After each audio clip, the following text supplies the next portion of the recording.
Hello everyone, today we are going to discuss the center of a group. Center of a group. जी हम अगर एक group consider कर लेते हैं, ये हमने ग्रुप कंसीडर कर लिया जी, तो जी के ऐसे एलिमेंट्स का कलेक्शन जो सारे एलिमेंट्स के साथ कम्यूट करें। तो जी के ऐसे एलिमेंट्स जो जितने भी एलिमेंट्स हैं जी के अंदर उन सबके साथ कम्यूट करेंगे, मतलब कम्यूटेटिव प्रॉपर्टी को होल्ड करें। वो कलेक्शन जो होता है जी के अंदर उसे हम डिनोट करते हैं zg से, and this zg is known as the center of group g. So the collection of all those elements of g which commutes with every other element of g. g के ऐसे elements का collection जो बाकी जितने भी elements हैं जी के अंदर उनके सबके साथ कम्यूट कर रहे हैं, वो कलेक्शन जो होगा जी के अंदर उसे zg से डिनोट करेंगे और उसी को हम कहते हैं सेंटर ऑफ ग्रुप g. तो डेफिनेशन लिख लेंगे, let g be a group,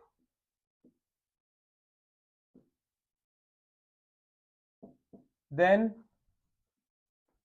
the collection of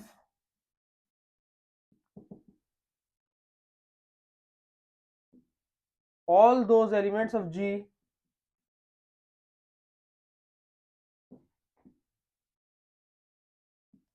which commutes with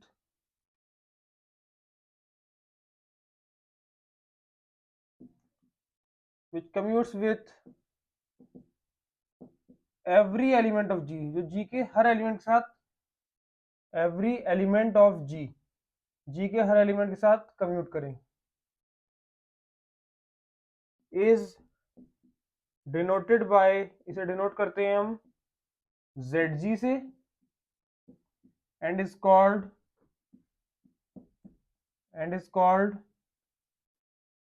center of group G. वो सेंटर कहलाता है।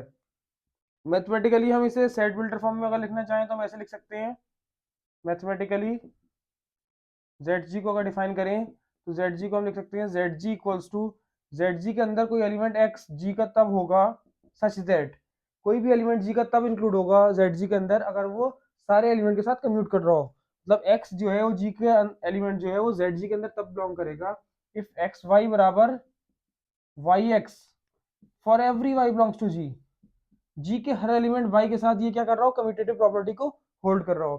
तो अगर सारे y के, मतलब सारे y मतलब जी के जितने भी एलिमेंट्स हैं उन्हें y से लिखा है हमने, फॉर एवरी लगा दिया, मतलब y जो है वो जी में चेंज होता रहेगा। तो सारे के सारे जी के एलिमेंट्स के साथ अगर x कम्यूट कर रहा है तब x z का एलिमेंट होगा। इसी तरीके से जो जो सारे एलिमेंट के साथ कम्यूट कर रहे होंगे उन सबका कलेक्शन कर लिया, उस कलेक्शन को zg से डिनोट करते हैं और वही कलेक्शन कहलाता है सेंटर ऑफ ग्रुप जी। तो अब हम कुछ एग्जाम्पल्स देख लेते हैं सेंटर के।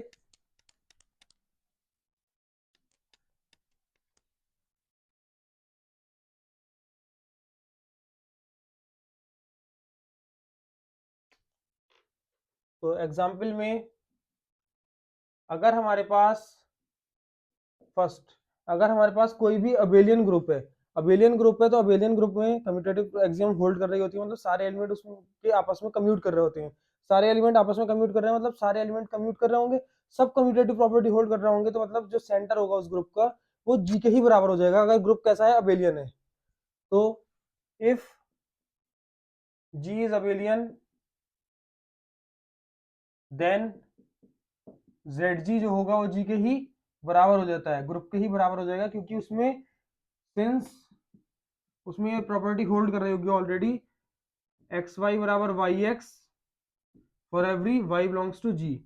जी का कोई भी एलिमेंट ले रहे हैं हम वाई, उसके करस्पॉन्डिंग एक्स जो है वो वाई से कम्यूट कर रहा होगा, मतलब सारे एलिमेंट आपस में कम्यूट करेंगे, इसलिए हम ये कह सकते हैं कि सेंटर जो होगा वो ग्रुप के ही इक्वल होगा।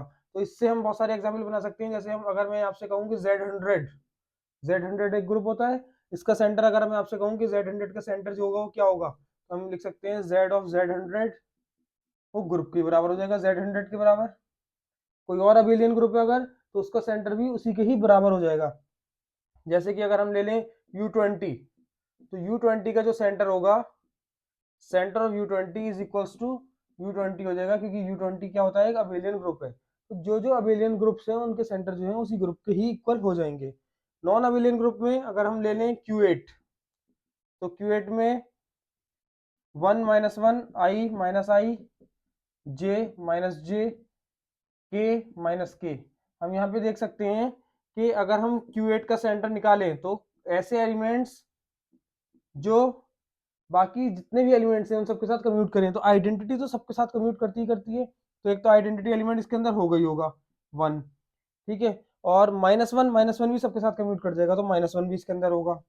अगर हम आई की बात करें तो आई जो है 1 और -1 के साथ तो कर जाएगा, आई के साथ भी कर जाएगा, माइनस आई के साथ भी कर देगा, लेकिन आई इंटू जे जो होता है वो के होता है, और जे इंटू आई जो होता है वो माइनस के होता है। तो आई और जे कम्यूट नहीं करते हैं, आई और माइनस जे कम्यूट नहीं करेंगे, आई और के नहीं करेंगे, आई और माइनस के नहीं करेंगे, तो ये सेंटर में बिलोंग नहीं करेगा।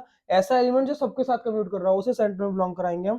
तो आई नहीं करेगा, माइनस आई नहीं करेगा, इसी तरीके से जे नहीं करेगा, माइनस जे नहीं करेगा, के नहीं करेगा, माइनस के नहीं करेगा। तो इसके सेंटर में केवल दो ही एलिमेंट होंगे, 1 और -1। इसी तरीके से अगर हम ग्रुप ले लेते हैं D4 में कौन कौन से एलिमेंट्स होते हैं, R0, R90, R180, R270, H V D D dash. Non abelian group होता है ये भी। इसके सेंटर में केवल दो ही एलिमेंट होते हैं, R0 और R180। ये दो ऐसे एलिमेंट हैं जो सबके साथ कम्यूट करेंगे, अदरवाइज और कोई एलिमेंट अगर हम देखेंगे वो जैसे R90 ले लें तो R90 सारे एलिमेंट के साथ कम्यूट नहीं करेगा। ऐसा हो सकता है कि R90 R180 के साथ कर रहा हो, R90 H के साथ कर रहा हो, लेकिन R90 V के साथ नहीं कर रहा होगा। तो अगर एक के साथ भी नहीं कर रहा है तो उसे हम सेंटर में इंक्लूड नहीं करेंगे। तो D4 का जो सेंटर होता है, कंपोजिशन टेबल की हेल्प से हम फाइंड कर सकते हैं कि कौन सा एलिमेंट किसके साथ कम्यूट कर रहा है। तो D4 के सेंटर में केवल दो ही एलिमेंट होते हैं, एक तो R0 और एक R180। तो इस तरीके से हम सारे जितने भी ग्रुप्स हमने पढ़े हैं उन सबके सेंटर्स फाइंड कर सकते हैं। और सेंटर हमने जो डिफाइन करा उसके अकॉर्डिंग जी हमारे पास एक ग्रुप होना चाहिए। तो ऐसे एलिमेंट्स का कलेक्शन जी के जो जितने भी एलिमेंट्स हैं ग्रुप में उन सबके साथ क्या कर रहा हूँ, कम्यूट कर रहा हूँ, तो उसे डिनोट करते हैं ZG से, और यही कहलाता है centre of group G. Thank you, thanks for watching.